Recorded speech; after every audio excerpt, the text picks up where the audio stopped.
السلام عليكم ورحمة الله وبركاته. مرحبا بكم البنات، إن شاء الله تكونوا كامل بخير.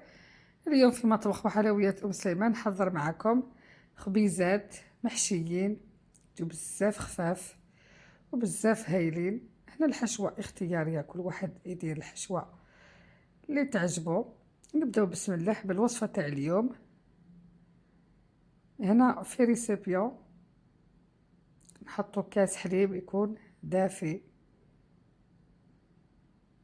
نزيدو نص كاس ونص حليب دافي.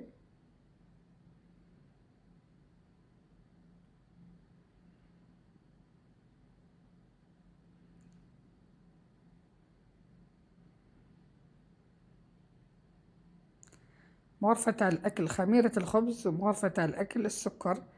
نخلطو كامل هذه المكونات ونخلوها هكداك 10 دقائق حتى ربع ساعة حسب درجة حرارة الغرفة.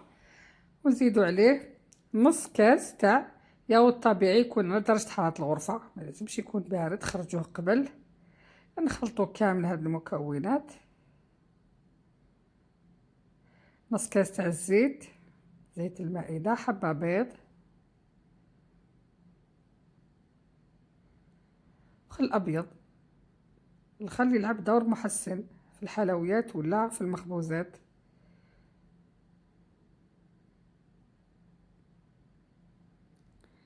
نخلطوا كامل هذه المكونات، الزيت والبيض والخل والياغورت الطبيعي. هنا نبداو نحطوا الفرينه، نبداو نحطوا كاس كاس كاس حتى نكمل 2 كيسان. حطينا مع الاول 2 كيسان على ضربه، ومن بعد نزيد. حاولوا تاخذ لكم حتى 4 كيسان ونص حتى 5 كيسان حسب نوعيه الفرينه اللي عندكم.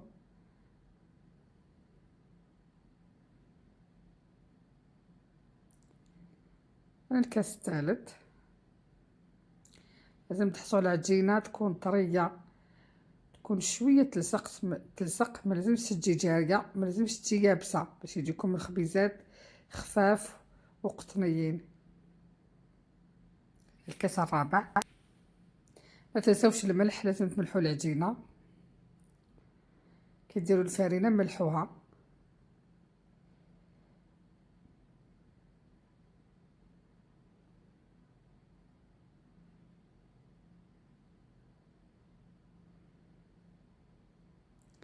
هاد العجينه نخلطوها غير بالمغرفه، ما تسحقش ديرك بزاف. مع الاول هكذا نخلطوها بالمغرفه. هنا الكاس الخامس ندير بشويه، ما نديروش على ضربه، ندير بشويه ونشوف. هنا العجينه مازالها تتلاصق.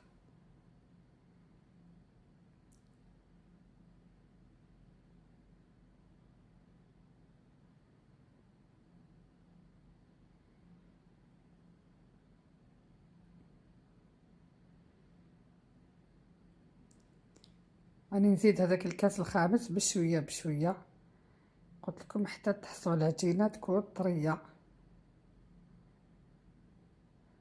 انا نحي المغرفه ونبدا نخدم باليد باش نشوف القوام تاع العجينه. هنا كملت الكاس الخامس كامل.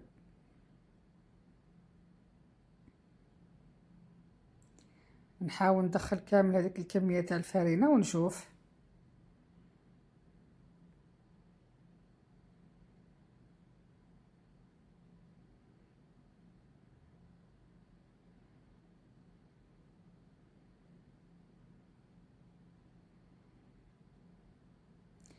نشوفو كي نديرو باليد الناشفه نحسو العجينه ماهيش تلاصق. نزيد شويه زبده، بغرفه تاع الزبده كنت ذوبتها، نزيدوها للعجينه.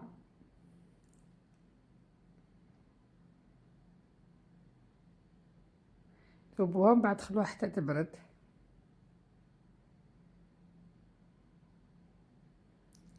ندخل هذيك المغرفه تاع الزبده ونخليها تخمر. شوفوا بعد ما خمرت نبداو نقسموها كويرات صغار. من العجينه تجي بزاف طريه، لازم ترشوا البلون طرافاي بالفرينه باش تجيكم الخدمه سهله. شوفوا العجينه كيفاش تجي خفيفه بزاف.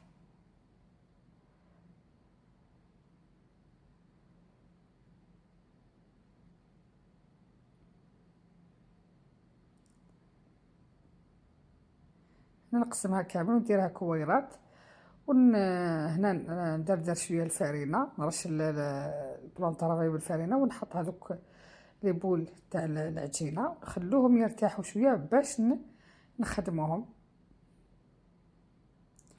نغطوهم بالطرشونه نخلوهم يرتاحوا هكذاك 10 دقائق.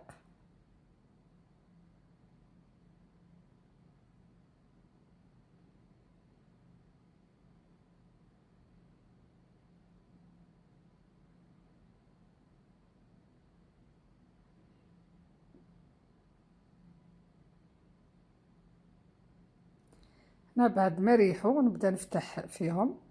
هنا دائما نديروا الفرينه، نحطوا نرشوا شويه كميه من الفرينه. شوفوا كيفاش تلصق العجينه بزاف خفيفه. نديروا الفرينه ونبداو نفتحوا فيها. هنا قلنا نشكلوا خبيزات، كي ديروا خبيزات لازم تفتحوا العجينه باش تجيكم داخل خفيفه.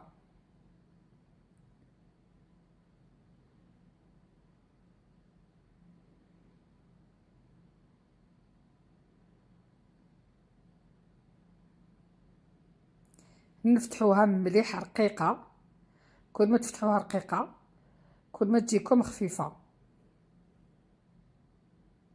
شوفوا شحال رقيقه.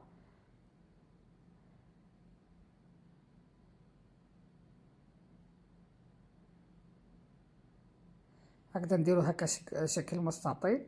هنا الحشوه ديروا اي حشوه تحبوا. هنا درت الزيتون الخضر والكحل وشويه فرماج. تقدروا ديروا لا فيوند اشي، كيما تقدروا ديروا بولي اشي، كيما تقدروا ديروا تكتوكه. كل واحد يدير واش يحب. حنا اللي يهمنا العجينه. هنا نديروا هكا بالجراره، نديروا هكا فتحات.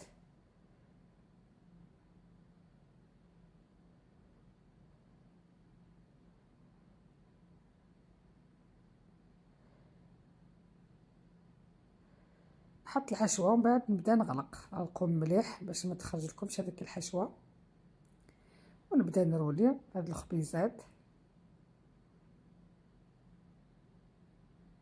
نحاول ما تفتحوش كي ديروا تشرطوا هكذا الخبيزات، حاولوا ما تفتحوهمش حتى لتحت، خلوا شويه الفراغ. شوفوا كيما راني درت هنايا، ما تلحقوهمش حتى لتحت، وديروهم متقاربين بزاف باش تجيكم الخبزه شابه. هذيك الاولى درتها شويه كبرتهم وقطعتها كامل. لا هذه المره هاد الطريقه تكون احسن. فتحوهم هكا، ديروا الخطوط يكونوا متقاربين وما تلصقوهم، ما تلحقوهمش حتى لتحت كاع. تخلوا 1 سنتيمتر 1 سنتيمتر على الاخر من العجينه.